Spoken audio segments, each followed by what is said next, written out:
Hi, my name is Sharon Rowe, and I've beaten the often path by sparking the conversation around reusable bags and starting a reusable bag company way back when in 1989. The company's name is ECOBAGS. Welcome back to the Beat the Often Path podcast, the show where we uncover unusual success stories to remind us that there are infinite paths to success and happiness.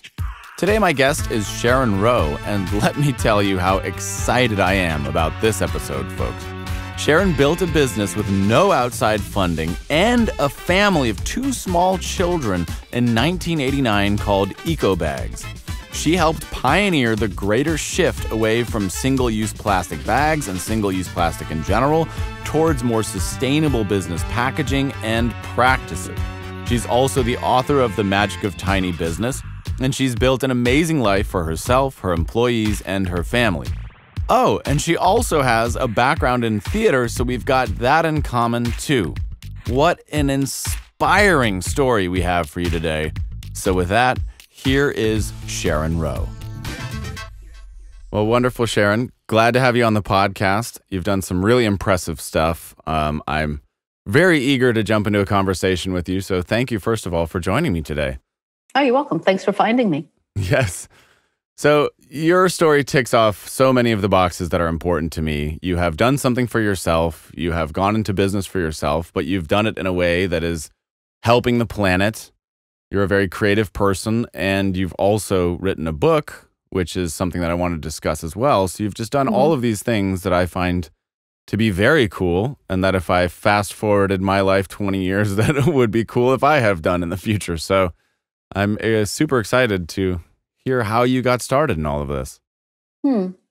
Well, way back when, because my company is about 30 years old now, I was an actress in New York City, getting parts here and there, doing a lot of work for free, and also finding work in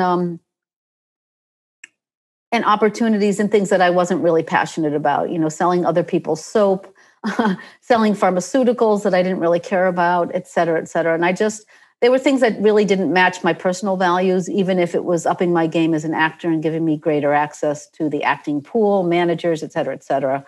Also, the acting world for my type, even within women, I was a type, right, was really tiny. So I had to do a lot of other work, and I found a lot of that work not that satisfying as well, because I was, again, not really addressing what I thought was important with my time and energy. And then what happened actually in very quick succession is I started noticing like a lot of single-use plastic bags floating around my neighborhood. And this is back in 1986. I did not live in a very fancy neighborhood. I lived in what I called upstate New York, which was Washington Heights, which is now actually very popular because of Lin-Manuel. Thank you, Lin-Manuel. Okay. I think it was wonderful. But back then, it was a little dirtier and dingier than it is now. It was at the point when a lot of artists like myself and my husband, who's a pianist, were moving in. Anyway, all these plastic bags were everywhere. They just were gross. And plus, they didn't even have a double use. You couldn't even line your garbage can with them because they'd break by the time you got home. And they were, cluttering gutters, et cetera, et cetera. So I thought, I want to do something about this. So I started looking for solutions to this. Like, how can I not use those yucky bags? How can I reduce that sort of stupid consumption? Because a single-use plastic bag didn't make any sense to me. Yes. Well, that happened around the same time as we decided to have a baby. I got pregnant, and then my child was born. And I'd been talking about this idea with a number of other people, and I'd started using some bags that I had brought back from Europe. They were the original filet bags or string bags. And so I had the baby. I'm living in the neighborhood. I'm only using my filet bags. People are looking at me sort of curiously, maybe not. And I started working from home, which now is like, work from home. Well, back then I was called a lone eagle because I was at home in my, at-home office, which included a fax machine and a Apple computer that had less computing capacity than probably, who knows? It was so long ago. And there was no internet. Anyway, my manager at the time at the company I was working at yelled at me for not being at my desk all the time, when I took a bathroom break. And I just basically picked up the phone and said, you know what, I'm done. That's it. And that's when I started my company, ECOBAGS Products. And the brand is ECOBAGS. I decided that I was going to put my energy into solving what I thought was a really big problem, which was single-use plastic bags, by educating people and giving them an alternative with something that they could literally carry in their hands. So I was sparking a conversation with a physical entity, and I decided to start a business, not a nonprofit, because I did have a profit motive. I needed to make a living. Of course, right. I didn't do this because, I had a trust fund and I could live off of all the extra money. I had basically a very short amount of time that I had to start generating some income. And so I took stock of what we had. I invested a very small amount. It's almost laughable. I found a supplier, actually initially in Germany, because I couldn't get anything like what I wanted in the US. And ultimately I wound up in India, but that's a whole other part of the story. And I started bringing the bags to local shops in Manhattan and saying, what do you think? What do you think? What do you think? And slowly but surely I started getting orders and interest. And more importantly, I started building that conversation called, I don't need to take a single-use bag and throw it away every time I just go to the store for milk, eggs, whatever, a garlic, and I don't need to double bag. And so that's where, and nobody was talking about it at this point at all, like zero zilch. But I did find out, because I participated in a Earth Day in 1990 on 6th Avenue. I got my booth, which was all manual at this point. I had to go down to city downtown. I had to stand online. I had to get a certificate. I mean, it was like days. And it was a huge Earth Day. I think it was the 20th anniversary. Did I say that? Yeah, 1990. Anyway, I set up my booth. I had about 2,000 bags that I had ordered from overseas, which cost me about $2,000. So that's what I started with, more or less, which, by the way, I kept in my apartment. So if all you New Yorkers out there, yes, I had a really long hallway, but I had really low rent. I was living in the Heights. And we sold out in 4 hours. So unbeknownst to me, this conversation was happening, but no one who had started a business to sort of promote the idea to a wider audience. And my thinking was, if I could start a business, I could reach that many more people. So a one-to-one person sale is, one conversation, but someone who wholesales goods can reach multiple resellers who in turn reach multiple people. And so that's how the community got built around this idea of not only reusable bags, but not creating waste. Mm-hmm. And this is even before I knew even what plastic bags were made of. They're made of petroleum. Mm-hmm. This is before I knew about the scourge of plastics in our oceans, because actually since I started, it's gotten way worse. Mm-hmm. I was just sort of thinking along the lines of cleaning up my neighborhood and wanting to go to parks and not be, have to move things aside. So in my park, all there was single-use plastic bags and needles. Right. But, again, it's the 80s. Right. So when my kid would bend down and go, don't touch that. And I was inspired a lot by the Clearwater, and that's Pete Seeger's nonprofit organization about cleaning up the Hudson River. Wow. So that's where it started. And it grew really slowly. But little bit by little bit, we were making our nut. I was bringing home enough income for my own family with it. That obviously necessitated looking at our own living habits. So we scaled back on a lot of things. But honestly, it wasn't that expensive to live back then. And if you lived in Manhattan, in the Heights again, in an apartment that was affordable, no car. At one point we did have a car, but no electronics, very few. So we were able to squeeze by for a few years until it started to kick up a bit. Okay, so you were able to live from day one, more or less, or? Yeah, absolutely. Now, but you have to add into that, my husband was teaching. So he had actually when we first started the business, he was only teaching part-time, and he was providing a lot of piano lessons to kids. Like I think he had 18 students a week or something crazy like that. Then he moved to a full-time position at a private school, not a public school. And I only make that distinction because private schools don't have pensions. Ah, So I see. we were still running on the artist track. Mm-hmm. He had been a pianist, I had been an actress, and we knew how to live and manage with less than actually most of my other family members. You knew how to struggle for an extended period of time. Yeah, and you know what? It really wasn't a struggle Sure. because we were able to construct our life around what mattered most. Yeah. And we didn't, I mean, something I mentioned in my book, The Magic of Tiny Business, is you don't want to starve yourself, but maybe, you know, going out to dinner isn't an everyday affair or an every week affair, or it's a special occasion once every 2 weeks. Yep.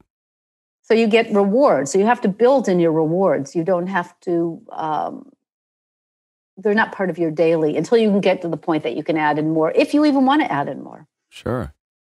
So when you did this, did you immediately feel, so you left the job, you do this as many people think about doing all the time. Did you immediately feel I'm on the right path, or was there a period where you thought this was a mistake? Yeah. So originally I was definitely on the right path because being a young mom working from home, I had a lot of flexibility. I had childcare. Of course. And the way I did that was my neighbor who was upstairs, who was a graduate student, we shared childcare. So we figured out how to do that as well, because you cannot, from my opinion, do a startup and have someone, going through needing you, on and off. So, but I was able to limit my hours, and I was able to make my hours flexible. Again, this is before cell phones. So this is back in the days when if someone called you, it was okay to get back to them the next day or 2 days later. It wasn't the immediacy of email and phone calls now. And yes, from the very beginning, I felt really at ease because the conversation, people were open to it. They could see the waste. They just didn't have a solution. It wasn't what they were looking for. And it sparked, again, so many conversations, not just the reusable bag, but how things are packaged. What are we doing? What are things made of? Yeah. A lot of the conversations that are current, where are my clothes made? I mean, it really grew. And for me, it was, a cotton good. Is it conventional cotton? Is it recycled cotton? And we moved into organics really fast. So I knew I was on the right track. And in the very beginning, also, just by coincidence, my husband was at our local natural food store, which I wouldn't even go into. I'm sorry. They were not organized, and they were just not like they are now. And he met one of the distributors, and one of the distributors picked us up. So we were right in the natural products industry from the very beginning. That was our go-to bucket. That was our industry. Yep. And that's where we took off with natural foods store owners. And they were the best people because that's where organics came out of. That's where gluten-free came out of. That's where vegan came. I mean, all this stuff that's available easily now started with people like me in the natural products industry saying, we need to make these things available to a wider audience. And there's a larger conversation than just what you pick up and what you put in your mouth. Then to extend on that, there were a bunch of times when I was like, wait, this is not working. This is frustrating. It's taking a longer time than I thought. I'm never going to be able to do this. So at one point I did some temp work for a friend of mine who's a jazz producer, literally entering credit cards manually because this is before all the technology that exists today. And I took some side gigs, but mostly I realized if I just stayed focused and I managed my time really well, really efficiently, and so I was patient and persistent, that I knew the market would open. I didn't know when, but I knew it would open, and I knew I had to be in the right place. And I knew to be in the right place, I had to have, I had to stay on my mission.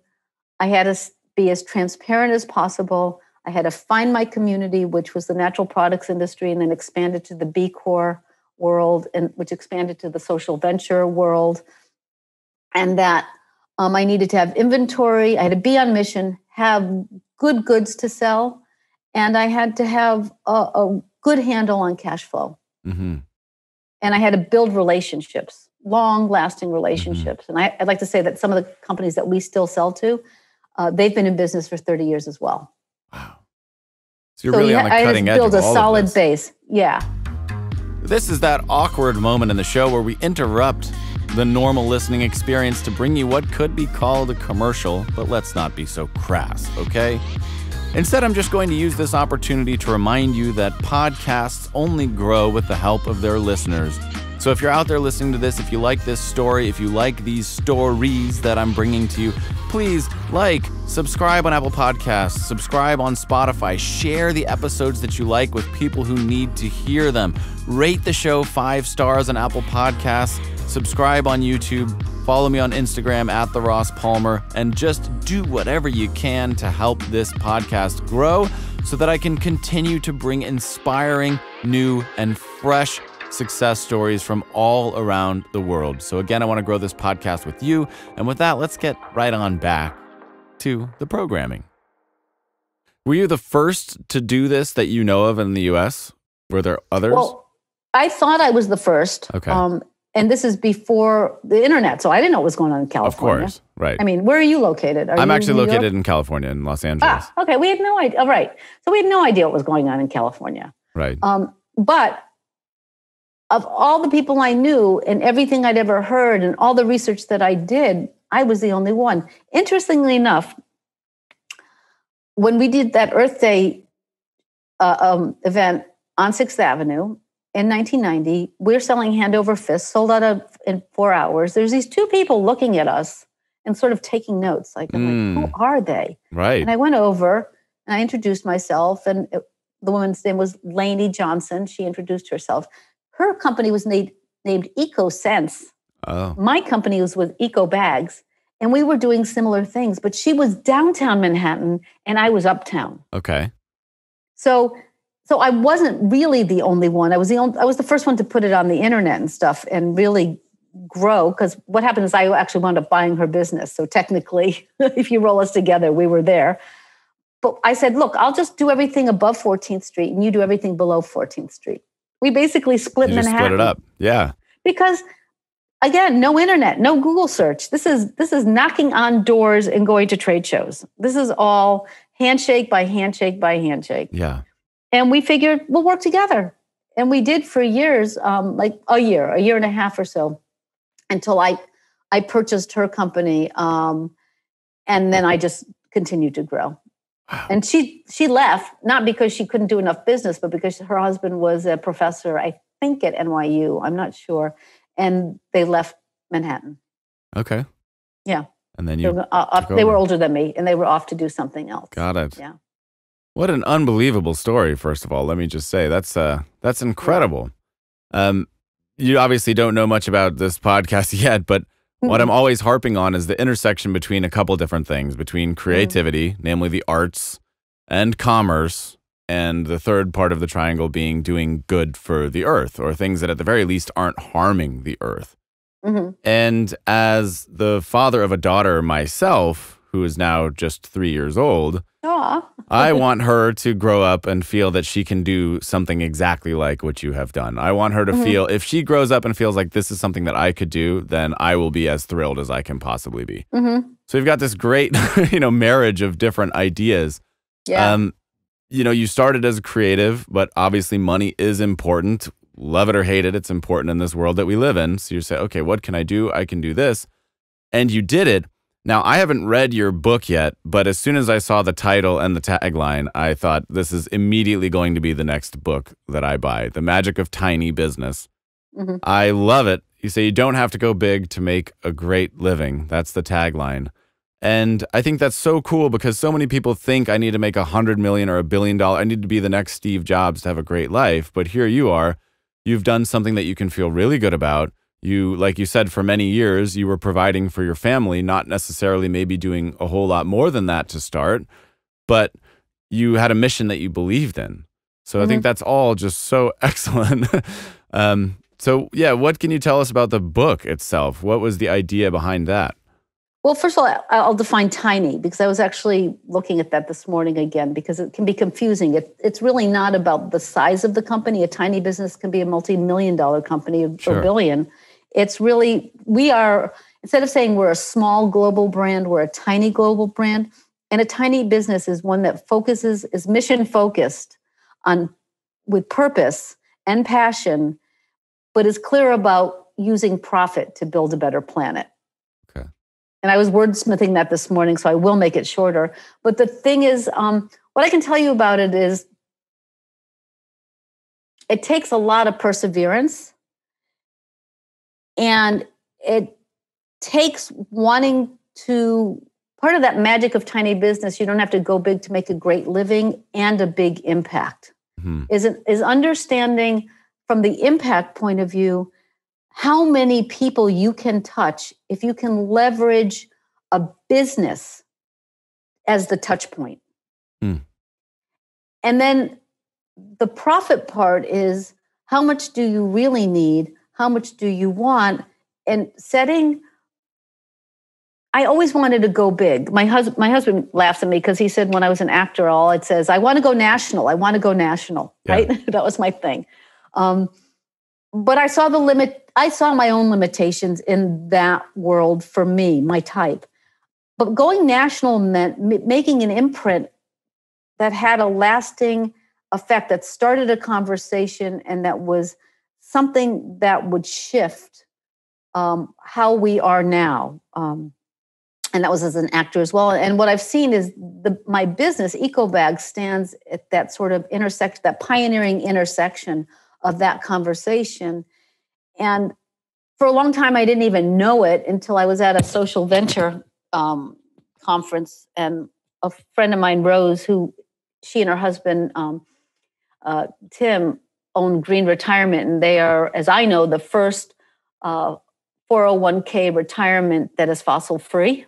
Whoa. Okay, so these are cutting edge people. This is like the social venture circles where people who are at the front end of a lot of cultural shifts that we've seen. Yeah. When they mentioned that the top, I forget it was the top 10 things that have shifted, behaviors that have shifted over the last decade, basically. Number one was turning the water off when you brush your teeth. And number two was bringing a bag. A reusable bag. And she looked over at me and she winked. Yeah. And I just started to cry because at that point I wasn't out promoting a book or I was just, deep in a business. Because when you're in a business, you're deep in the business. And when you're raising kids, you're deep in that. Of course. There's not a whole lot of time for anything else. So, and I didn't, when I started, it's so different than now. Right now, people call themselves entrepreneurs. I called myself a business person. I guess now I'm an entrepreneur because I didn't just step into an insurance firm or whatever, something that already existed. And I didn't take money. I built it hand over fist, reinvesting in the company, which is completely different. Fantastic. But I think if you know, and I'm working with a woman right now who's doing Hudson Valley Books for Humanity. She's starting a bookstore, which is a very, very brave thing to do, although bookstores are doing actually quite well right now. Used bookstores locally. I said, okay, let's not make this phrase, how much do you want to make something dirty, like making money is dirty. Making money is not dirty. Tell me you want to make, I don't know, let's say $100,000 a year. That's an easy number to work with. Let's work it backwards so that you know exactly how many units you need to sell or how much you need to sell per square foot and in what categories, because ultimately business, and this is what I've come to after all these years in business, business is about your passion and it's about your purpose and all that stuff are your underlying values, but it's problem solving and it's math. And you can get there if you have if you can build a pathway to where you want to go. And sometimes people say build it bigger because you'll reach further. I agree with that, but don't go so big that you can't get there because you want to attend to it every single day. And what happens is if you build something too big, like, I want to lift 50 pounds by the end of the week, you're not going to get there. Even, my husband is a pianist. And he's told me that there's some study out there that says if you can play for 10,000 hours, right? Malcolm Gladwell, all of that. Yep. You'll get good at it. And there's truth to that. Okay. Yeah, sure. When I wrote my book, The Magic of Tiny Business, I had never written a book before. I really hadn't written very much. I did a lot of business writing. Of course, I wrote when I was at university and stuff like that.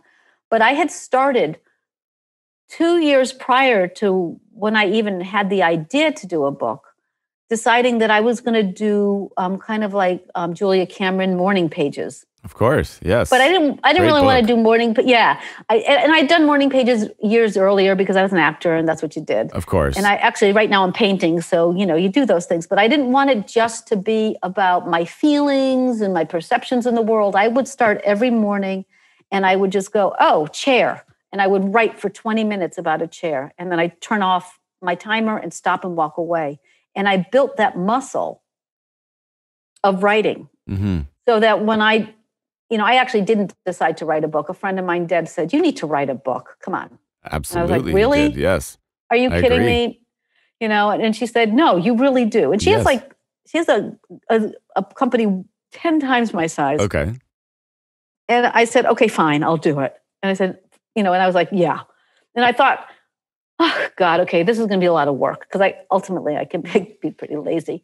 I mean, you wouldn't think that of me, but I can get. I was going to ask if discipline has ever been an issue for you. But right. So I can be lazy, but I am very disciplined, and that comes from acting. You know that I need to do this. I know what I need to do when I need to get something done, and I know how to. So again, how do you do this? It's like going to school or to college. You don't do it all day. You do it for an hour. And you do this thing for an hour, and you do this thing and you have to build that. That's a muscle. Discipline is a muscle. Leadership is a muscle. It's a skill.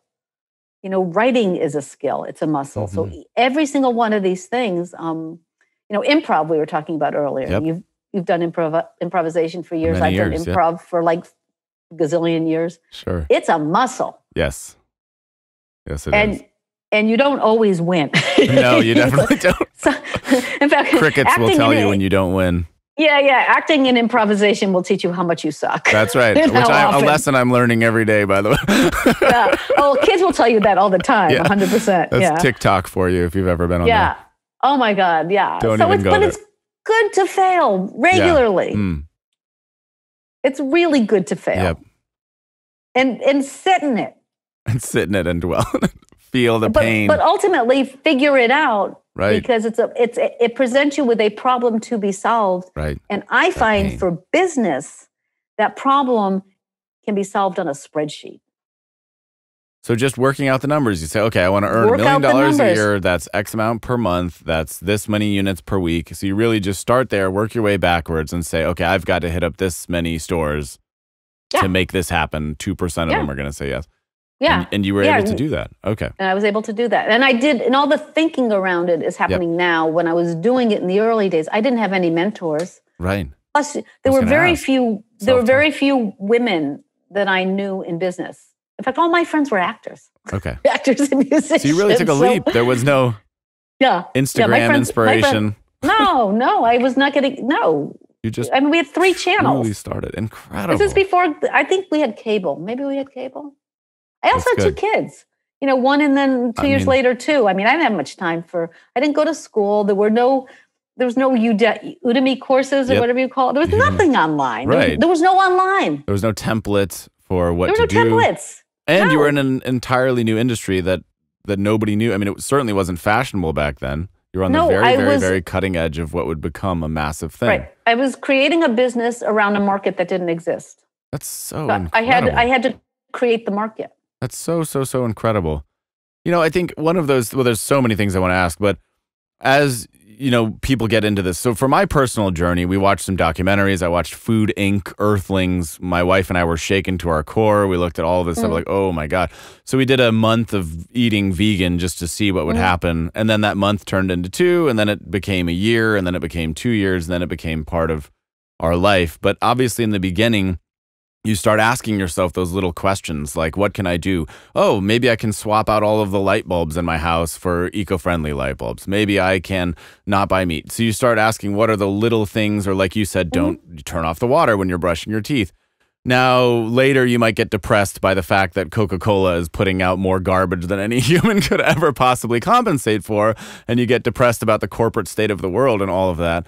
But you are figuring out, if I take a bag to the grocery store, that will eliminate this thing. If I do this, that will eliminate this. If I drive my car less. So starting from there, not knowing at all where this was going to take you, how do you feel your thoughts have evolved since then?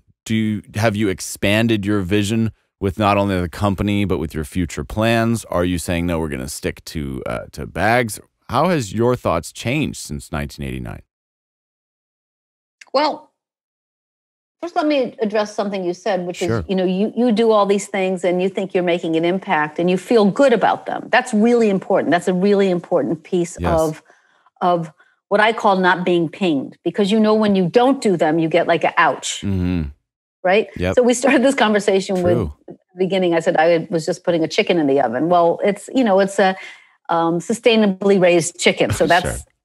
I'm just saying that's a choice that I've made. Yes. My daughter is vegan. She's made those choices. And every time you make those kinds of choices and you have any kind of interaction with anyone, your family, your friends, someone sees you picking that thing up in the grocery or like putting that cauliflower back down because it's got plastic on it again. Yeah.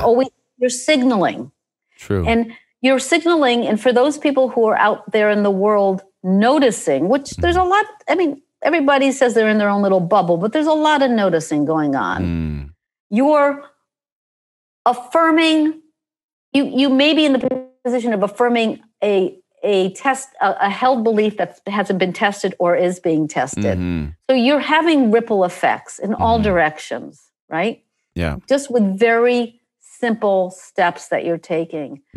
I would, consider vegan very simple, motivated, conscious steps. It's like you're deciding you're not just going to grab whatever's thrown at you, someone else's idea of what's good for you. You're going to make those decisions. Yep. But you have an understanding that it's not about you. It's about a larger you. And kind of like, the James Cameron movie where we're all connected, Avatar. Avatar, we are connected. And True. What's her name? Julia, I can't remember her name, but she's got there's a new movie about her, and how trees all talk to each other through all their extensions. And we're all part of one. Yes. So that could get kind of weird, right? But let's stay on business. Well, I agree with that. Yeah, but sure. Because then you can because the thing about being depressed is, you can get really depressed because we can't move things fast enough because there's so much friction. Mm-hmm.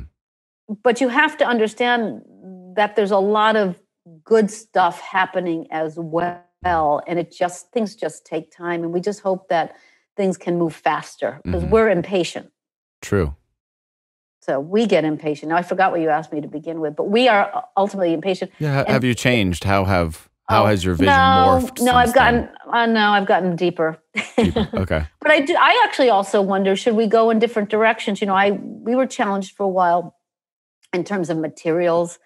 And we did a bunch of things for some Fortune 500 companies using our PET, which is recycled, basically plastics. And we've moved away from that again because I feel like even by using it, even if it's, although we may go back, I go back and forth because if we're using something that's been, recycled and it's trash, are we just contributing to the notion that you can create more so that it can be recycled and become trash, Valid point. And really what I come down to is in the most pure form, and this is not good for business, which is a struggle, is we should all stay at home, have gardens, and make our clothes and wear a few things a year. But we don't live in that world, right? That's not the world we live in. So how do we create the lowest level of impact? How do we move through the world in a kinder, gentler, less is more way? Mm-hmm. And I do see that can be viewed as a perspective from someone who has. And I'd like to address that because I think that's a setup and that's not true. But there is a lot of aspirational stuff out there that to reach for more, consume more, Material more, possessions. as if that's the panacea. And that's a falsehood too. I mean, yes, better food, and that's a whole nother area you could go into in terms of food deserts, but healthier stuff. But the more mentality, not just within the U.S., because the U.S. is so we're such big polluters on so many fronts in Western Europe, but how to shift that, how to really slow down fast fashion. Yep. Call it slow fashion, right. Slow food, slow money. And then that scramble to get all that stuff, and the prices might even come down. You know, see what I'm saying? Because we've got the volume to go for the goods, but what goods are we going for? I mean, we travel, I'm sort of rambling right now, but we used to travel to Europe to get a quieter, more simple life, because that's what was presented to us as tourists. Right. But we could have that here. Of course. You know, have friends over for dinner on the back porch and make something. Right. Not always going out. So there's a million examples. So I don't think I've changed. I've moved away. I've moved deeper into. And in terms of the business, we've expanded somewhat to include different services. And now we're offering, more made to order customization and private label, so that other brands can say, we're part of this larger community that has these ideas. But so long as this business provides for the people who work for it and myself, and you have to grow every year, because there's always attrition, right? You lose clients, you gain clients. Right. And COVID really whomped us, because so many of our customers were shut down. Yeah. Right. And it may whomp us again, but maybe only in those states where there's a lot of, well, that's political. Anyway, so we'll see, but we didn't set out to be a gazillion. We didn't set out to be the Amazon of. And you set out to stay in your lane, and we've stayed out. Right. We are right. We set out to stay in our lane and build our lane. And from the Kevin Costner movie, Build It and They Will Come. I've sort of been a build it and they will come. And you're a digital guy, so yes. Build it and they will come. That's the idea, right? You don't have to go out and knock on all those doors. You set it up so that they walk in, and when people walk in, they go, oh, okay, that's what this is about. I'm with this. Yes. This makes me feel good. Completely agree. That's it. So Okay. No, this is all really, really wonderful stuff. I wanted to ask, so in terms of first of all, how many employees do you have right now these days? Well, right now, including myself, we're a small team of 5 in the U.S. Yep. Where we manufacture, our partners of 26 plus years. Okay. There's about 30 people. Sure. And full transparency, they produce for us, but they also have other customers. Yep. I mean, again, and we were outsourcing before anybody was outsourcing, and we outsourced because we couldn't find anybody to do what we needed to do in the U.S. Yep. And then we have all the additional subcontractors, just like any business: bookkeeper, accountant, lawyer. I even have a fractional CFO. So all told, it's probably about 50 people. Okay, so it's but we're not. Yeah. Oh, in my warehouse, 2 warehouses, printer. We're an aggregate. But I was always, what I called it back then, was a satellite company. So you want to have your core, your ERP, right? And then you don't need to hire and house everybody. They're all independent. Mm. You were way ahead of your time in that too. It sounds like you were. Yeah, I just did what was affordable. Right. Well, you were the original lean startup. Yeah. Right. Exactly. Lean startup. Yeah. Way before. So way before. Obviously, raising kids.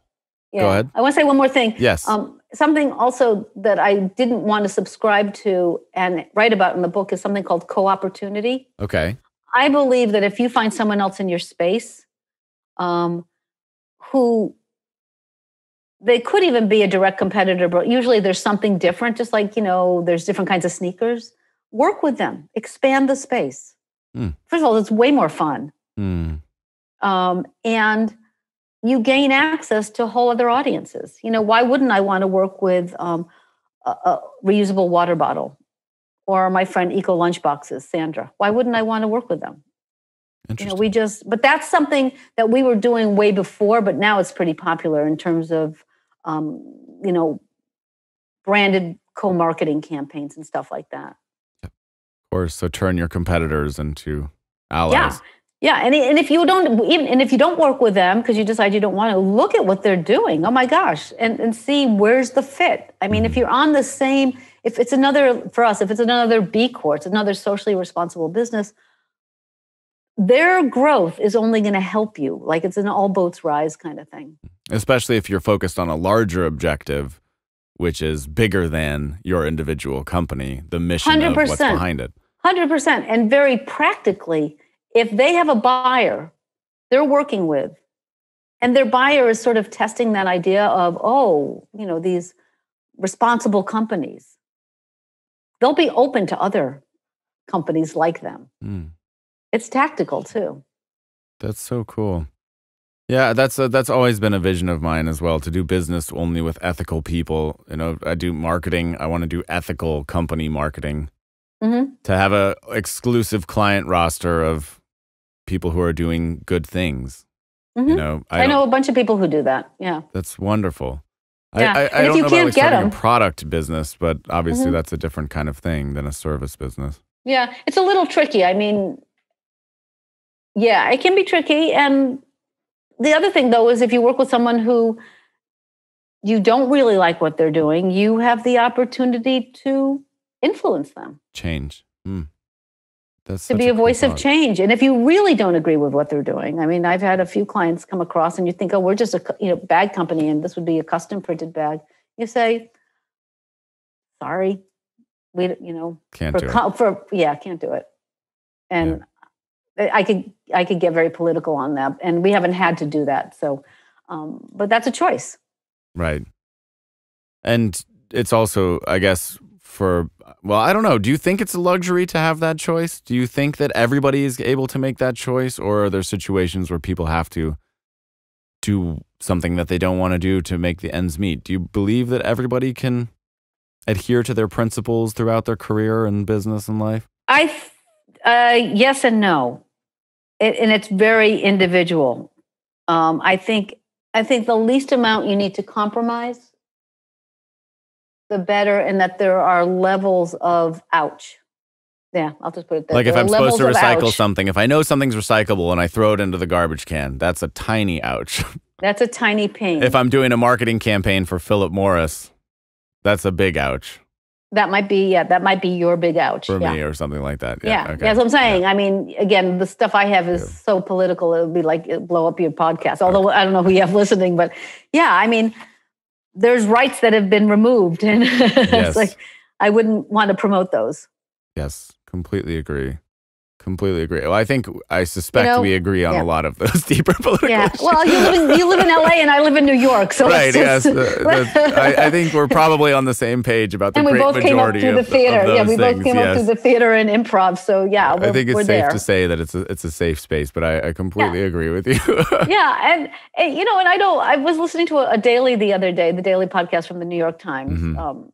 Which I do not consider an outrageous lefty publication. I believe that the New York Times still does really good reporting. I don't always agree with it, but they're doing their job. Sacrilegious. I agree. Yeah, they're doing their job. They're not spreading lies. And I was listening to people being interviewed about why they're not getting vaccinated. Right. And I thought, okay, they're not Looney Tunes. They're actually thinking this through. They're just not thinking about the larger consequences. So it's not like I was angry with them. I was, but there's so many levels right now. I just think the most important thing is to speak your own truth and to stay on your own path as much as possible. And again, if you have to put food on the table, maybe you buy beans instead of steak. Right. Kill two And birds with one I'm all stone. about beans, by the way. Exactly. Kill two birds, right? Go vegan and save money. No, that's yeah. Hey, I can tell. I fed an entire camp for like $100 for a week once. Oh, there you go. And that was adults and children by really knowing how to cook and how to cook, legumes and whatnot. So. And I do think that there are so many myths, and I'm glad that we're dispelling some of them about these people set up these binary things that aren't true. Like that making money is in opposition to doing good, that, if you're a hippie, you're not a business savvy or various things. There are so many things that are set up, these constructs, like you can't do good and make money. You can't be creative and do that. So I love the idea of breaking these things down. And oftentimes what I think we find is that we find a solution that's better on all fronts. And I have a great example. One of my earlier podcast guests, a restaurateur here, who owns a bunch of vegan restaurants that are doing very well in the LA area. Pandemic hits. Sage Vegan Bistro. Okay. And her name is Molly Engelhart. She's a brilliant woman. And so obviously a lot of restaurants were shut down for an extended period of time. She has this farm not too far away from here in California where she grew all of this beyond organic but regenerative produce for these restaurants. So it's truly awesome. She comes up with the idea during the pandemic of creating a direct-to-consumer CSA box. So we can subscribe to this, and I did subscribe. I saw it. A friend of mine tipped me off to it. And then you get this thing that is better on all levels because each week I get a box straight from the farm delivered to my door for actually cheaper than it would cost me to go to Whole Foods and get it wrapped in plastic and all of that. Comes in a cardboard box to my door. There's not a plastic piece in sight, just a box full of produce. And you come to the realization that not only does it taste better, it's better it's better across the board. It's better quality, it's better for you, it's better for the environment. And I love those kinds of solutions that I think a lot of other people have always assumed kind of couldn't exist. Like there are truly win-win-wins out there, I think. And right. And you made it all about you, and you're supporting her and her staff, and it's regenerative, which means you're supporting all the people who support her on the business end. Because if you look at a business as the midpoint, to the right, let's say, are all the consumers and everything that goes on that side. But to the left is all the businesses that are an entire ecosystem as well. And you pay fair wage. Obviously, I saw that your ethos is you're taking care of the people that you work with. You have fair trade. You're paying fair wages. So you're being responsible on both sides of that. Right. And to break down something else, too, from the very beginning, when we started producing overseas in India, we made sure that was in place, but we didn't have to actually even push it. They were already doing it. So we actually got really fortunate with our partners. Wow. And they have, the things, paid vacations, all the things that are coming up now, and livable wages and healthcare. I mean, these things exist in other countries. The U.S. is probably is not the best. We're not exceptional anymore. Get off that. Yep. We can build back better. Right. And we are a conversation, but we're not a done deal. We need to actually re-examine how our history has been presented in the real light. And really see that we were a nation built on the backs of a lot of other people. Of course. And so with that information, though, then make better decisions going forward. We don't have to repeat what was, which is in some ways is interesting because the pandemic has really upset so many systems. So it's interesting to see which ones are just snapping right back in, right? And which ones are reorganizing. Right. Really thoughtfully considering how they're going to move forward. Absolutely. And if they can move forward. I mean, there's a lot of that too. So I don't want to, it's not all rosy. Yeah, of course. Definitely. Yeah. Well, I do want to ask a little bit on a couple practical notes. Sure. So in the beginning days to today, what was a day in the life like when you first started? What's a day in the life like now? Oh, so when I first started a day in my life, let's see, I had my son Julian. He was a baby. Tonya would come down and pick him up with Emma. They'd go off for maybe 3-4 hours, and I would sit at my desk making phone calls. And, And if I had to go away to do a trade show, my dad used to go with me. My sisters used to go with me. My husband, we would just figure it out. Family was definitely key to this. And my dad had owned a store, so he was great at pulling people into the booth. And I worked about 7 hours a day consistently. I never worked after 6 o'clock at night. Except for maybe on one occasion or two, I worked at night. I never worked on weekends. I just made that a thing, that I don't work on weekends. Cool. And I don't work in the evening. I always took off at least an hour during the day to swim. Really? Okay. Yeah, I say it's your business to take care of yourself so that you can take care of your business. Great point. And with kids, it's not like, you're done working and then you're off. It's like you're done working and then you start working. No. Yeah. And I have 2 kids. I have 2 children, although they're not children anymore. They're 29 and right. almost 32, right? And actually, my daughter, Eva, is studying basically a sustainable perspective on architectural engineering. And my son is a comic book writer, and he's working in the metaverse. Oh, awesome. Yeah. Bored Ape Comics. Okay, cool. We'll put it on the screen. Yes. Yeah, NFT. Not NFT, but he's minting it as an NFT, but also as a physical comic book. And it's coming out in August 21st. So exciting. That's promo for Julian. Sure. So that was then. Somewhere in the midpoint, that's about it. I was working from home. I worked from home until our stuff got featured on Oprah in 2007. And I had to expand and create a staff. Because up until 2007. Like a massive boost? Yeah, massive, like over the top. Whoa. I saw Oprah and I want to go green. Right, I'm the like, Oprah okay. bump. You were a beneficiary.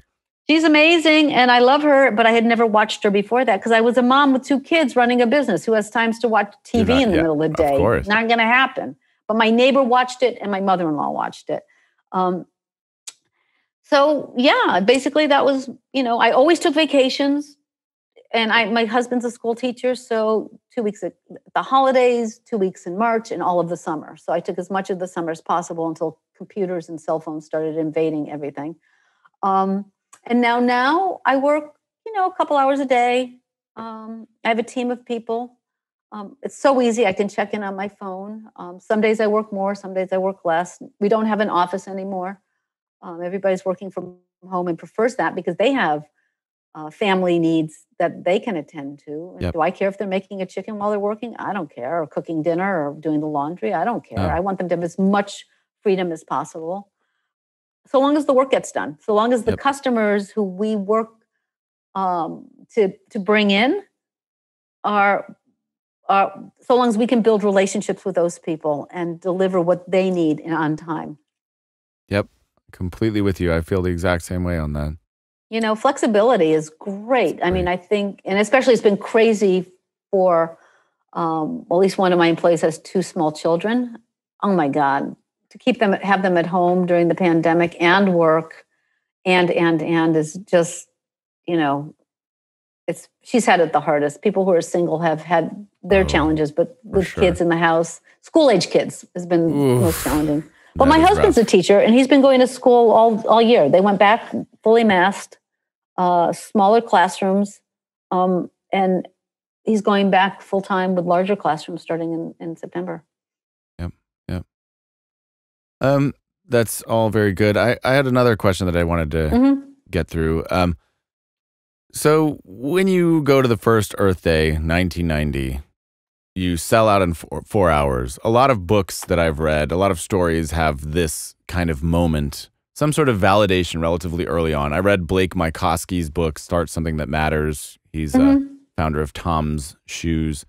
And it was sort of a similar thing. He has this idea. He comes back from Argentina with, let's say, 1,000 pairs of shoes.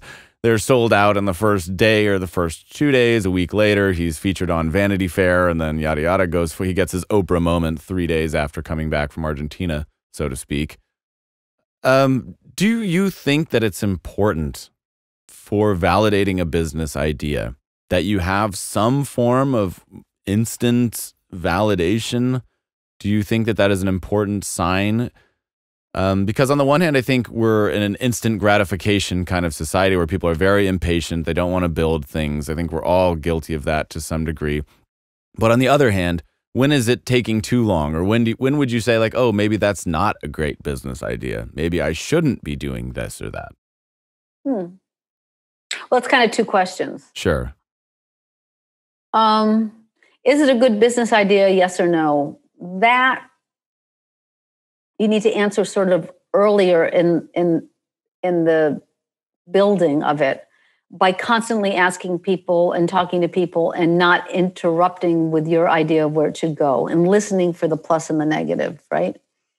In terms of building with the big moment, like my big moment came in 2007, or I should say my biggest moment. Because after that, I got featured in Time Magazine, I got featured in Baggett, the movie, and most recently I was featured video for the Story Exchange. So, and I got featured in Glamour. I had to wear so much makeup. Anyway, but a lot of smaller things led up to that.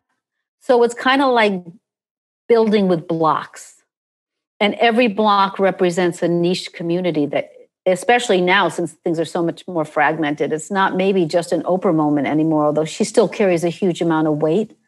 But like Seth Godin gave me a blurb for my book. Brilliant. So he's really recognizable, and I've been in a seminar and know him, and so that's when I asked him. So it's about building on your truth with an awareness of who you want who you can leverage. You're not going at it just from a leveraging point, but from a meeting of the mind standpoint. Because you're not just going to ask. I'm not going to ask somebody to just give me a blurb if I don't know them and they don't know me. It's like, why?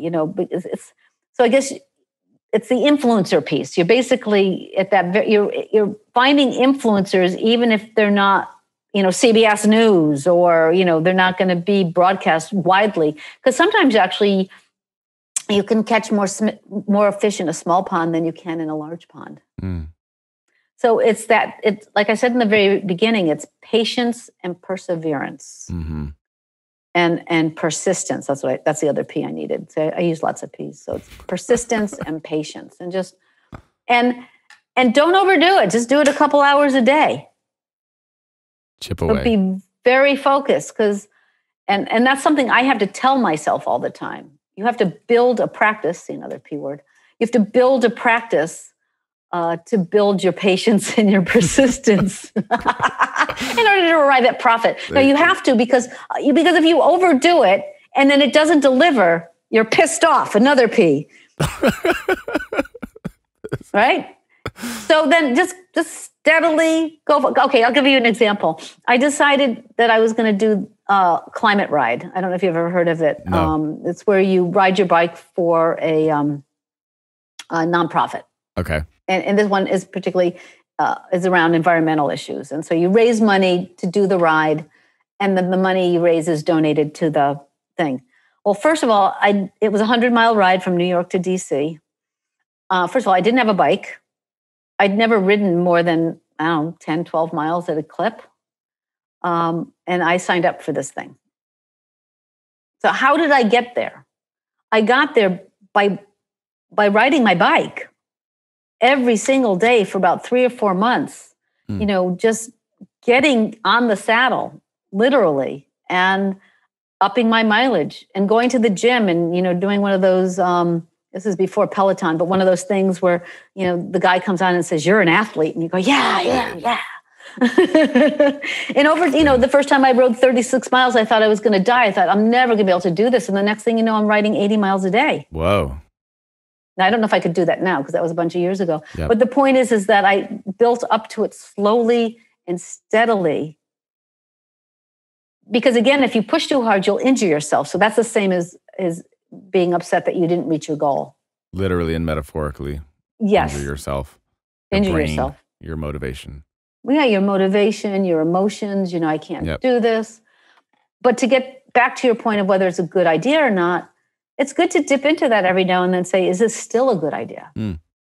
Is this providing me with what I wanted? Not just financially, but emotionally, connectively, what else is out there? Look for other work. See if there's anything, the best way to come back to what you're doing is to look for other work and go, oh God. Oh, that's even worse. Yeah. That's even worse. That's why I tell everybody who's got kids, every child should work a retail job. Oh boy. Wait on tables. That's right.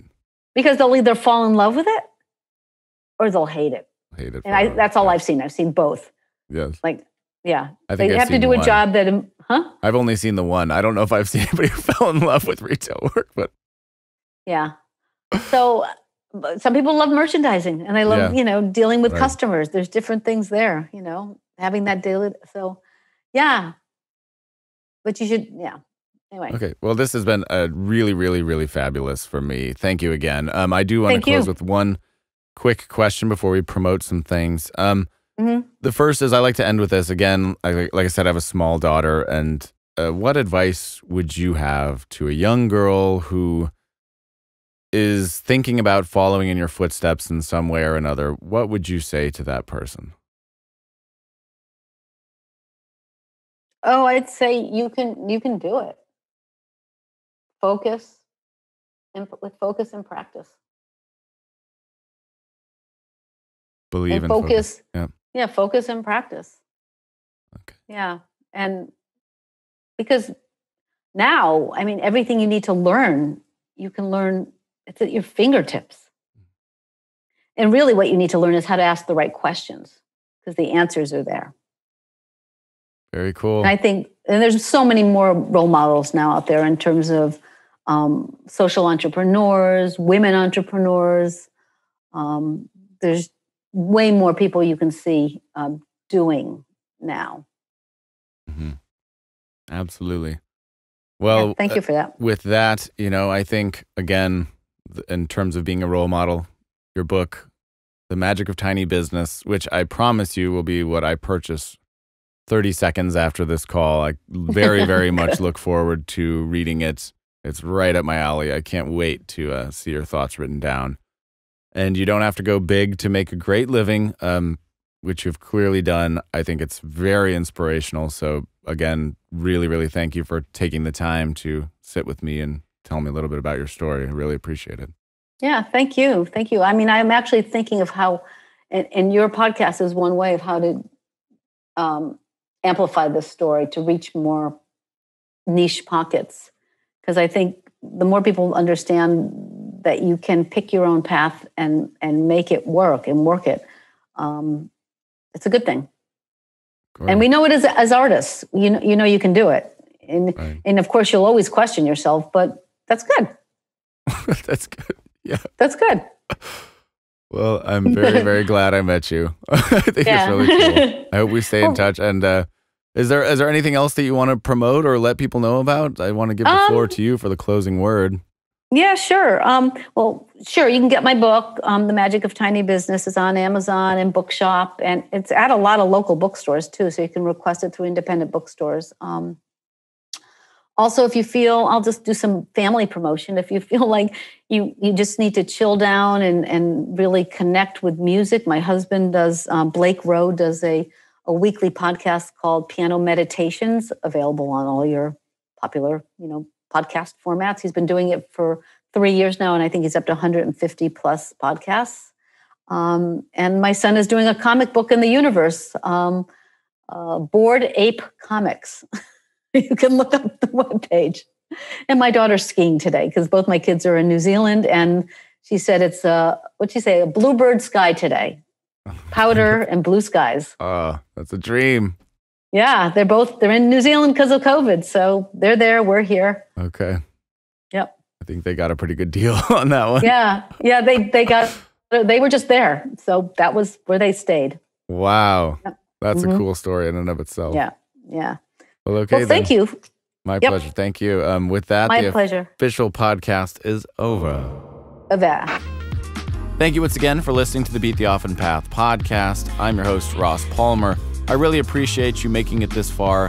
What an incredible episode that was. Sharon is truly an inspiration. I know I'll be thinking about this for a very, very long time. So again, if you like what you've been hearing, rate it 5 stars on Apple Podcasts. Leave a nice review on Apple Podcasts. Tell your friends. Let me know if there are any people that you think should be featured who fit the bill of a truly inspiring success story or tale. And remember that we don't define success in just monetary terms here on this show. It's about the bigger picture, eco-friendly things, creative pursuits, truly unusual, quirky, funny paths that remind us that there is so much more that you can do in this one life we have than just follow a straight, narrow, boring path. Again, thank you so much for listening. I appreciate it, and help me support this podcast in any way you can. With that, I say thanks again. See you next time.